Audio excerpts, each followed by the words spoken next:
दोस्तों आज हम बात करने वाले हैं सम्राट अजातशत्रु के बारे में। अजातशत्रु मगध का एक प्रतापी सम्राट बिंबिसार का पुत्र था जिसने अपने पिता को मारकर राज्य प्राप्त किया था। अजातशत्रु का जन्म 509 ईसा पूर्व में हुआ था। इसकी पत्नी का नाम राजकुमारी वजीरा था। अजातशत्रु का शासन काल 492 ईसा पूर्व से 460 ईसा पूर्व तक रहा। अपने शासन काल में उसने अंग, लिच्छवी, वज्जी, कोसल और काशी जनपदों को अपने राज्य में मिलाकर एक विस्तृत साम्राज्य की स्थापना किया था। अजातशत्रु ने लगभग 32 वर्ष तक शासन किया और 461 ईसा पूर्व में अपने पुत्र उदयभद्र द्वारा मारा गया। अजातशत्रु गौतम बुद्ध का समकालीन था और तत्कालिक राजनीति में उसका बहुत बड़ा हाथ था। गंगा और सोन नदी के संगम पर पाटलिपुत्र की स्थापना उसी ने की थी, जो अभी पटना कहलाता है। उसका मंत्री वस्कार एक कुशल राजनीतिज्ञ था जिसने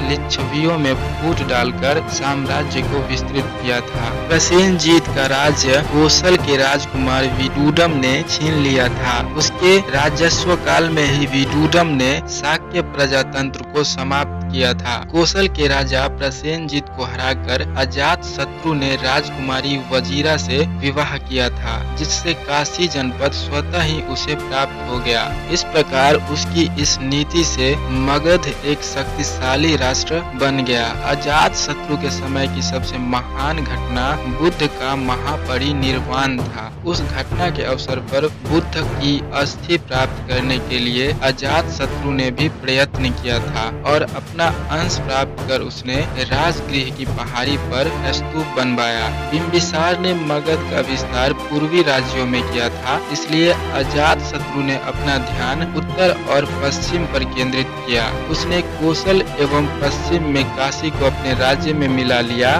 वृज्य संघ के साथ युद्ध के वर्णन में महाशिला कंटक नाम के हथियार का वर्णन मिलता है, जो कि एक बड़े आकार का यंत्र था। इससे बड़े बड़े पत्थरों को उछाल कर मारा जाता था। इसके अलावा रथ मुसल का भी उपयोग किया गया। रथ मुसल में चाकू और पैने लगे रहते थे। सारथी के लिए सुरक्षित स्थान होता था, जहां बैठकर वह रथ को हाँक कर शत्रुओं पर हमला करता था।